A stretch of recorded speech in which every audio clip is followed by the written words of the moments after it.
अभी हमने ये जो हमसे कॉम्प्लेक्स एनालिसिस के 2 सेशन किए हैं उसमें हमने क्या ट्रांसेंडेंटल फंक्शन और एलिमेंट्री ट्रांसेंडेंटल फंक्शन को ही डिस्कस किया है। बाकी उसकी बेसिक से वो डेफिनेशन और कुछ प्रॉपर्टीज वगैरह डिस्कस करेंगे एक सेशन में 2 सेशन। अब हम थोड़ा सा आगे बढ़ते हैं एनालिटिक फंक्शन और हार्मोनिक फंक्शन। ठीक है, फिर हम उसमें इसमें कोई हमारी बात रह गई थी कोई, जो हम कर रहे थे सीख लिया था ना कि कॉम्प्लेक्स नंबर को लिखने के 3 तरीके होते हैं, कार्टेशियन रिकॉर्डिंग अभी, पोलर एंड एक्सपोनेंशियल फंक्शन। ठीक है, फिर उस हवाले से उसका जब हमें आर्ग्यूमेंट फाइंड करना था वो जो ई रेज़ पावर एटा थीटा या आर सिस थीटा, वो थीटा मतलब उसमें रिस्ट्रिक्शन नहीं है, और वो हो सकता है थीटा प्लस 2 के पाई हो सकता है। ठीक है, लेकिन मतलब उसका जो सा एंगल होता है 2 के पाई, वहाँ पे मतलब थीटा प्लस 2 के पाई लिखा जा सकता है। लेकिन उस वक्त लाजमी मतलब वैसे जब वो प्रिंसिपल की बात हो ना, फिर हमें वो आर्ग्यूमेंट की ये इस रेंज में रहना होता है। जब हमें एंगल आर्ग्यूमेंट फाइंड करना होता है ना उस कॉम्प्लेक्स नंबर का, तो उस कॉम्प्लेक्स नंबर का आर्ग्यूमेंट की प्रिंसिपल वैल्यू की रेंज ही होती है, इस रेंज में रहना होता है। ठीक है, अदरवाइज जब हम आर्ग्यूमेंट निकाल रहे थे ना वो कौन सा nth root of any complex number, उसके लिए फिर हम थीटा जब जो फाइंड करते हैं ना, जो नेचुरली आता है tan इनवर्स y और x से जो आंसर आ गया एक आंसर। ठीक है, जो जहाँ पे वो लाई करता है, जो जिस कोऑर्डिनेट में वो लाई करता है उसके अकॉर्डिंग जो मतलब उसका आंसर आया। ठीक है, वो रेफरेंस एंगल वगैरह के वो की वैल्यू वगैरह पुट करके। ठीक है, और इसमें जो कौन सा कॉम्प्लेक्स नंबर के आर्ग्यूमेंट के लिए ना वो जब बेसिक एंगल भी फाइंड करते हैं ना रेफरेंस एंगल की हेल्प से, तो उसके लिए फिर सिंपल ट्रिग्नोमेट्रिक से थोड़ा सा डिफरेंट होता है इसी एंगल फाइंड करने के लिए। वो जैसे मतलब ये जैसे यूँ कि हमने फर्स्ट ईयर में सीखा है, मतलब वो जो जब कॉलेज लाइफ में आते हैं। ठीक, लेकिन वहाँ पे वो इस तरह से हम एंगल फाइंड करने का सीखा हुआ है। कौन सा जो सा एंगल है थीटा है वो रेफरेंस एंगल की इक्वल होता है। ठीक है, इसमें क्या होता है पाई माइनस रेफरेंस एंगल। ठीक, जैसे जैसे यूँ कहे कि जैसे हमने वो फर्स्ट ईयर में सीखा हुआ है, यहाँ पे क्या होता है थीटा की वैल्यू मतलब आर्ग्यूमेंट की वो पाई प्लस रेफरेंस एंगल, और यहाँ पे क्या होता है 2 पाई माइनस रेफरेंस एंगल। ये मैं बता रहा हूँ कि मतलब छोटे लेवल पे हमने इसको ऐसे सीखा हुआ है, लेकिन कॉम्प्लेक्स के लिए नेसेसरी है कि हमें मतलब इस रूल को फॉलो करना है, इस रूल को फॉलो करना है। क्या है कौन सा, यहाँ पे थीटा, यहाँ पे जो थीटा होगा जो आर्गुमेंट होगा वो होगा रेफरेंस एंगल के इक्वल ही होगा। यहाँ पे पाई माइनस रेफरेंस एंगल की इक्वल होगा और मतलब थीटा जो का जो आंसर है। ठीक है, और यहाँ पे क्या होगा minus pi plus reference angle, मतलब ये फर्क है ना, minus pi plus reference angle, और यहाँ पे क्या होता है माइनस रेफरेंस एंगल। ठीक है, इस रूल को फॉलो करते हैं एंगल फाइंड आर्ग्यूमेंट फाइंड करने के लिए। ठीक, मतलब ये जैसे हमने वो उसकी बेसिक्स मतलब उसके लिखने के कॉम्प्लेक्स नंबर को लिखने के जो 3 तरीके उसके में आर्ग्यूमेंट और वो कॉम्प्लेक्स नंबर के मॉड की ज़रूरत होती है। बाकी हमने ट्रांसेंडेंटल फंक्शन के वो फार्मूलाज वगैरह डिस्कस कर लिए। ठीक है, अब हम जैसे थोड़ा आगे बढ़ते हैं एनालिटिक फंक्शन क्या होता है, एनालिटिक फंक्शन और हार्मोनिक फंक्शन। एनालिटिक फंक्शन क्या होता है इसकी कोई एग्जांपल लेते हैं हम।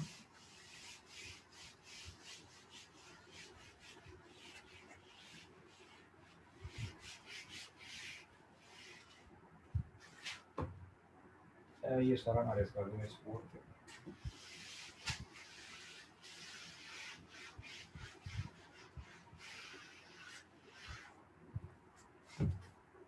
जी ना नकबा सैटरडे को स्कूल से आपको ऑफ होता है, सैटरडे आपको स्कूल से ऑफ होता है। हाँ नकबा नहीं नहीं सर। आपके का मतलब काफी बड़ा स्कूल है जो उनका स्मार्ट स्कूल जो बता दी, वहाँ पे कौन सी क्लासेस तक है, मतलब मैट्रिक तक है या वहाँ पे ओ लेवल का भी कोई इस तरह का कॉन्सेप्ट है, मतलब ये ओ लेवल ए लेवल ऐसा नहीं, जस्ट मैट्रिक का ऐसे। मैट्रिक तक, ओ लेवल वगैरह नहीं। आपको क्लासेस वगैरह कैसे मिली हैं, कोई मैथ्स वगैरह की या कोई एक क्लास मिली है, कैसे है जी नबका, मतलब पढ़ाने के लिए आपको कौन सी के कोई एक क्लास मिली या मैथ्स के लेक्चर्स मिले हुए हैं क्लास से, मतलब पीरियड जी नबका? हाँ नबका जी, मेरे ख्याल आप फिर माइक का इशू हो गया जी नबका। मैं क्या मैंने कहा कि उनको मैथ दिया हुआ है जिनके पास ना शुरू से है स्कूल में। बाकी जो आती है ना न्यू टीचर, अच्छा उनको वो जहाँ भी जगह खाली हो दे देते हैं मतलब और अच्छा इस तरह घूम फिर के आपका सब क्लासें पढ़ाने। आपके एमएससी कब कंप्लीट हुए? एमएससी मैथ 18 18 में तो उधर पढ़ा रहे हैं 2 साल से। चलो चलो ना हम आगे करते कर जी एनालिटिक फंक्शन क्या, इसके लिए हम ऐसे कॉम्प्लेक्स वैल्यूड फंक्शन लेते हैं, ऐसे ऐसे कॉम्प्लेक्स वैल्यूड फंक्शन, ठीक है। ये तो अभी ये भी नाम है, ये भी नाम ही है। अब हम कोई एग्जांपल ले लेते हैं ऐसे, ठीक, ये नहीं चले डब्ल्यू इज इक्वल टू, यहाँ पे ले लेते हैं जी साइन जेड। अब ये कॉम्प्लेक्स वैल्यूड फंक्शन, ये नाम है और ये वैल्यू की। तो अब ये एनालिटिक फंक्शन मतलब यानी एग्जांपल से हम इस तरह डिस्कस कर लेते हैं। मतलब ये जो नाम है इसको क्या लिखेंगे, u प्लस योडा वी, ठीक। और ये फिर हमारे पास क्या बनेगा, ये बन जाएगा इसको ओपन करेंगे ना तो ये आ जाएगा, जो अभी हमने वो ट्रांसेंडेंटल फंक्शन के रूल्स अभी डिस्कस किए हैं, इसको देखेंगे ना x plus iota y, x plus iota y, ठीक। तो ये फिर किसकी इक्वल आएगा, देखें ये बन जाएगा sine x cos iota y, तो वो बन जाएगा कॉस हाइपरबोलिक, डायरेक्ट लिख देते हैं ना, जब बड़े हो जाते हैं डायरेक्ट कर लेते हैं। आगे आएगा cos iota y, cos x, आगे आएगा cos x plus sine iota y, तो साइन का एओडा बाहर आएगा, कॉस एक्स आएगा, ये आएगा कॉस एक्स और यहाँ पे आएगा साइन हाइपरबोलिक वाई। अच्छा आप भी देखो ना, ये u प्लस यानी ये जैसे कि नाम रियल पार्ट को रियल की इक्वल करना है, इमेजिनरी पार्ट को इमेजिनरी की इक्वल करना है, ठीक। तो u जो है ना वो भी डेफिनेटली x y पर डिपेंड कर रहा है और v भी x y पर डिपेंड कर रहा है, ठीक है। ये ठीक है, यहाँ से ऐसे u इज इक्वल टू, ये क्या जी हम एनालिटिक फंक्शन की ना सर, है ना, एनालिटिक फंक्शन एग्जांपल से हमने मतलब इसको स्टार्ट किया, ठीक। u किसके इक्वल होगा, ये क्लियर हुआ ना कैसे, जरा डायरेक्ट कर दिया साइन अल्फा प्लस बीटा वाला रूल अप्लाई करके, वो जो ट्रांसेंडेंटल फंक्शन अभी हमने डिस्कस किए, sine x cos एओडा y, cos एओडा y का एओडा खत्म हो गया हाइपरबोलिक में कन्वर्ट हो जाएगा, आगे आएगा cos अल्फा मतलब cos x एओडा sin एओडा y, तो sin का एओडा बाहर है कि हाइपरबोलिक में कन्वर्ट हो जाएगा। तो यहाँ से रियल और इमेजिनरी कंपेयर करते हैं, यहाँ से रियल और इमेजिनरी कंपेयर करते हैं, ठीक। ये sin x cos hyperbolic y, ठीक है, रियल वाला रियल की इक्वल, इमेजिनरी वाला इमेजिनरी की इक्वल, उसको v ना जैसे नाम दिया हो, ठीक। मतलब जिसका रियल पार्ट होगा उसको किसी की इक्वल जैसे जो रूटीन बना रही है, तो ये क्या बन जाएगा cos x बड़ा जाएगा sin हाइपरबोलिक y। हमें क्या करना है, उस u की भी x की रिस्पेक्टिव डेरिवेशन करनी है, y की रिस्पेक्टिव डेरिवेशन करनी है, इस तरह v की भी x की रिस्पेक्टिव पार्शियल डेरिवेशन और y की रिस्पेक्टिव भी पार्शियल डेरिवेशन। तो ये जो 4 पार्शियल डेरिवेटिव फाइंड करने हैं यहाँ पे, ठीक है। ये देखिए u ऑफ x मतलब कि u की x की रिस्पेक्टिव पार्शियल डेरिवेशन, वो क्या बन जाएगा cos x cos hyperbolic y, ठीक है। दूसरा नीचे लिख लेते हैं ऐसे, आगे u y भी इधर इस सिस्टम में कर ले, मतलब इधर ही कर लेते हैं u y मतलब उसकी y के रिस्पेक्ट से पार्शियल डेरिवेशन, वो बन जाएगा sin x sin hyperbolic y। अब यहाँ पे आते हैं vx, v की x के रिस्पेक्ट डेरिवेशन, ठीक है, इस तरह v की y के रिस्पेक्ट से डेरिवेशन, vx क्या बन जाएगा minus sin x sin hyperbolic y, ठीक। यहाँ पे क्या है जी vy मतलब y के रिस्पेक्ट से उसकी पार्शियल डेरिवेशन क्या होगा, cos x cos hyperbolic y। अब ये कंडीशन क्या होती है, जो उनसे मैं नीचे कंडीशन लिख देता हूँ। u ऑफ x मतलब u की x की रिस्पेक्ट डेरिवेशन जो है ना वो v ऑफ y के इक्वल होना चाहिए, ठीक है। और क्या जी, जो सा v ऑफ x जो है वो माइनस u ऑफ y होना चाहिए। माइनस इधर भी हो सकती है, इधर भी हो सकती है। ये कहलाती हैं C R equations, Cauchy Riemann equation. मतलब ये मैथमेटिशियन जो ये लोग हैं वो जो ज्यादा मशहूर है, सही बात है, ठीक ठीक है जी। तो ये C R equation, Cauchy Riemann equation अगर सेटिस्फाई हो जाए जिस कॉम्प्लेक्स वैल्यू फंक्शन में भी, वो एनालिटिक होता है, ठीक है। साथ एक और भी कंडीशन होती है, लेकिन ये जब सेटिस्फाई होती है ऑलमोस्ट वो सेटिस्फाई करती होती है कि वो डेरिवेटिव एग्जिस्ट भी करता हो, ठीक है। देखें ये देखें यहाँ पे देखें u ऑफ x जो है ना, देखें v ऑफ y के इक्वल है नहीं। और मैंने कहा था माइनस इधर हो सकती है, इधर हो सकती है। v of x is equal to u, v of x is equal to minus u of y, या u of y is equal to minus v of x। Minus के एक साथ के साथ हो सकती है। तो यहाँ पे देखें दोनों में माइनस के पास, वो माइनस उसके साथ होंगे। मतलब u ऑफ x मतलब ये देखो ना इधर, ये यहाँ पे पुट हो जाएगा u ऑफ मतलब माइनस किसी एक के साथ, ठीक है। दादा ये जो साइन z है ये हाइट क्या जी, हाइपर क्या चीज़ है, एनालिटिक फंक्शन है, साइन z के एनालिटिक फंक्शन है। कोई और एक एग्जांपल जैसे tan को चले कर लेते हैं,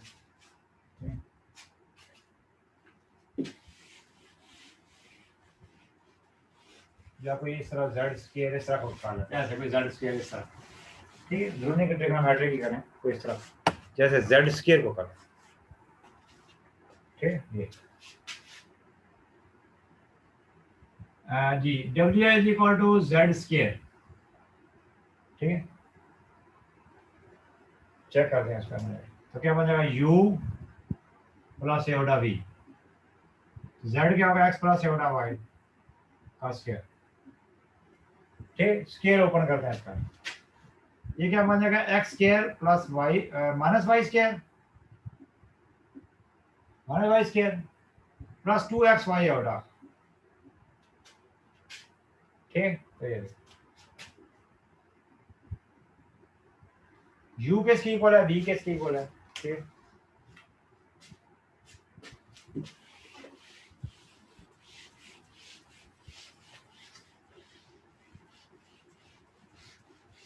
जी u देखें किसकी इक्वल है, देखें यहाँ से u किसकी इक्वल है, u is equal to x के प्लस y के x के माइनस y के, और v is equal to minus 2xy minus plus 2xy, ठीक है। अब करते हैं इसकी डेरिवेटिव, क्या बनेगा, ux किसकी इक्वल है 2x, uy किसकी इक्वल है माइनस 2y। यहाँ पे देखते हैं vx किसकी इक्वल है vy किसकी इक्वल है, ux किसकी इक्वल आएगा, देखें 2y, ठीक। तो ये सी आर इक्वेशन सेटिस्फाई है, देखें, ठीक। तो ये मैंने, ठीक। उसके बाद हम सीखते हैं कोई और एग्जांपल्स करें इस तरह से, तो इस तरह छोटे छोटे क्वेश्चन आ सकते हैं। ये भी सिर्फ क्या कहता है कि वो ये इसमें बताएं, चेक करें कि Cauchy Riemann equation C R equation satisfy होती हैं या नहीं होती हैं, ठीक। फिर पोलर की सेंस में भी इसको करते हैं। अभी हम देखते हैं जी कौन सी हार्मोनिक फंक्शन कौन सा होता है, ठीक। ये देखें ना, जैसे डब्ल्यू कॉम्प्लेक्स वैल्यू फंक्शन का जैसे नाम सेंस में, ठीक है, यू एक्स प्लस एवडा वाई, यानी उसके जो सा ये उसका रियल पार्ट कहलाता है, मतलब कॉम्प्लेक्स वैल्यू का जैसे नाम हमने खुद दिया, ये उसका इमेजिनरी पार्ट कहलाता है कॉम्प्लेक्स वैल्यू, वो भी नाम सेंस था ना यू प्लस एवडा वाई, ठीक है। तो ये रियल, ठीक है, ये फिर चलो इमेजिनरी। अब कोई भी उनमें से रियल या इमेजिनरी, अब ये हार्मोनिक हो सकता है हो या ना हो, उसके लिए क्या कंडीशन होती है, क्या फार्मूला होता है, ठीक। कोई भी फंक्शन, ठीक है, देखें बल्कि आप वो मैं मैथ की क्लास है, यानी आप वो किसी एक रियल पार्ट वाले को, यानी जो उनका कॉम्प्लेक्स वैल्यू फंक्शन है उसके रियल पार्ट या जस्ट इमेजिनरी पार्ट को हार्मोनिक चेक करने को कहेगा, या हम चेक करेंगे कि वो हार्मोनिक है या नहीं।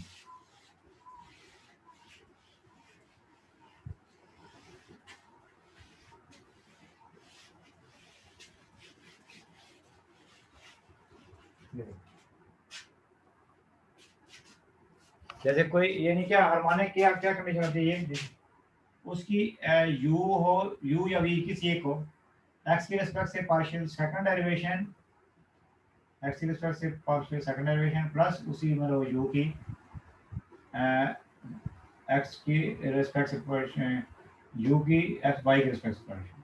अगर ये 0 की इक्वल हो देन इसको u को कहते हैं कि ये हार्मोनिक फंक्शन है, ठीक, मतलब वो यानी एक्स वाई का फंक्शन होगा ना, यानी उसमें वो उसका रियल पार्ट या इमेजिनरी पार्ट किसी एक को चेक करने को कहते हैं, यानी वो मुकम्मल कॉम्प्लेक्स वैल्यूड फंक्शन नहीं होता, यानी वो सिर्फ है उसके जो से रियल पार्ट इमेजिनरी पार्ट अलग अलग चेक करने, हमें चेक करना होता है कि अगर ऐसा हो, ये इस इक्वेशन को कहते हैं लैप्लेसियन इक्वेशन। क्या कहते हैं? लैप्लेसियन इक्वेशन। अगर मतलब ये सेटिस्फाई हो जाए किसी फंक्शन पे, जैसे यहाँ पे u हो, v हो, f हो, वो वाला फंक्शन क्या कहलाता है, देन u इज कॉल्ड, ठीक है, u is called harmonic function, ठीक, इसकी जगह v भी हो सकता था, ठीक है जी। तो कोई एग्जांपल हम ले लेते हैं, इसी को चेक करते हैं, फॉर एग्जांपल जो सा साइन z वाला था, ठीक, इसी को ले लेते हैं, x square minus y square, ये हार्मोनिक है ये नहीं, चेक कर लेते हैं, ठीक, हमारे सामने हुआ भी है, ठीक, पहली डेरिवेशन हो, ये दूसरी करनी है, ठीक, चेक करते हैं ये हार्मोनिक है नहीं, ये भी जो हमने एग्जांपल सामने रखी u अगर ये है x स्क्वायर, फिर चलो बुक में से भी एग्जांपल लेते हैं, ठीक, ये है, ठीक है, ये चेक करते हैं हार्मोनिक है या नहीं है। इसके लिए हमें u की भी x के रिस्पेक्ट से दो डेरिवेशन करनी है, y के रिस्पेक्ट से दो डेरिवेशन करनी है, ठीक, तो u डबल x क्या बन जाएगा 2, u डबल x 2 बन जाएगा, x के रिस्पेक्ट से दो डेरिवेशन क्या बन जाएगी 2x फिर 2 दूसरा। इस तरह y के रिस्पेक्ट से दूसरी डेरिवेशन अगर करते हैं u की, y के रिस्पेक्ट से पहली डेरिवेशन ये होगी, तो दूसरी डेरिवेशन क्या होगी -2, तो देखें उन दोनों का सम 0 की इक्वल है, तो इसका मतलब ये u जो हार्मोनिक फंक्शन है, ठीक है। एग्जांपल कोई एक आध बुक से भी देख लेते हैं, ठीक, बुक से भी कोई एग्जांपल एक आध ले लेते हैं, फिर वो पोलर वाला फंक्शन लेके उसकी वो है एनालिटिसिटी, मतलब कि उसकी वो पोल एनालिटिक की कंडीशंस वो हम डिस्कस करते हैं, फिर उसकी हार्मोनिक वाली कंडीशन, जैसे यहाँ पे एक फंक्शन है जी, ये चेक करें कि हार्मोनिक है, प्रूव करें, ठीक, यहाँ से मतलब इक्वेशन ले रहा हूँ यहाँ से, फिर उसको मैं चेक करना है अगर हार्मोनिक है ये।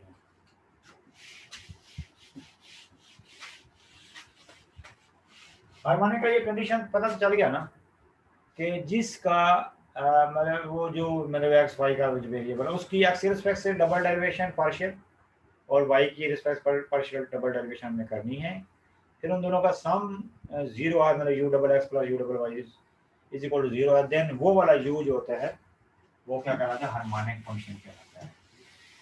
वो फंक्शन चाहे यू हो, चाहे वी हो, चाहे एफ हो, कोई भी। चलिए यहाँ से एक क्वेश्चन मैं ले रहा हूँ, x cube minus 3x square y, ये कोई फंक्शन है, u is equal to x cube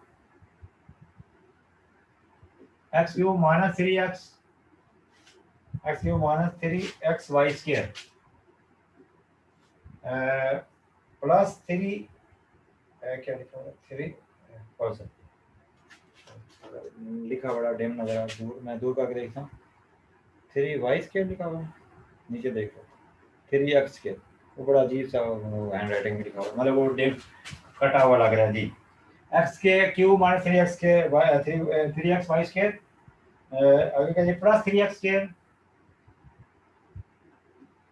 यहाँ पे गए -3y स्क्वायर 1 2 3 x यानी प्लस 1, इसको चेक करना है हार्मोनिक है ये नहीं, वही जो कंडीशन अभी भी हमने चेक करी,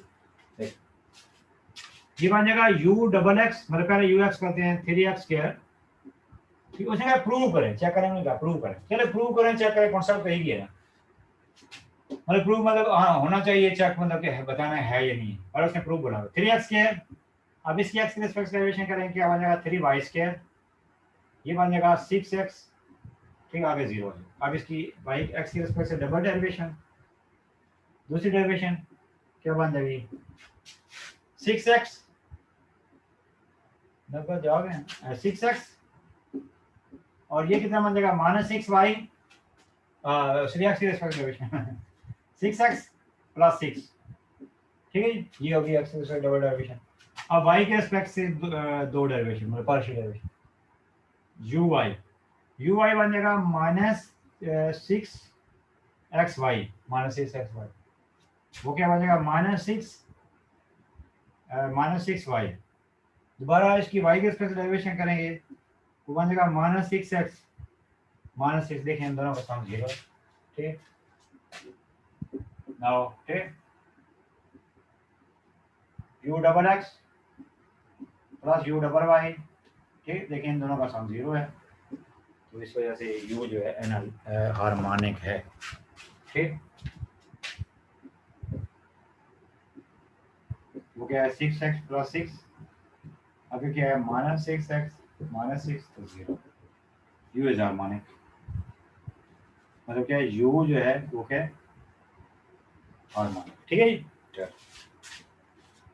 अब इसकी पोलर की कंडीशन हम डिस्कस करते हैं कि अगर फंक्शन पोलर फॉर्म में है, ठीक है जितना का ये तो सिंपल था ना कि इसमें कितना कुछ नहीं, एग्जांपल्स वगैरह जैसे कहीं से भी हमें कॉन्सेप्ट जो है ना वो जस्ट पता होना चाहिए, रिवाइज अब हम कर रहे हैं, ठीक पोलर फॉर्म में अगर फंक्शन गिवन है, वो था ना कि x और y का है, ये फंक्शन जो है देखें u + u∗v, मतलब वो इस तरह से वो r और मतलब ये जो u है, ठीक चलो f हो गया, ठीक ऐसे r θ,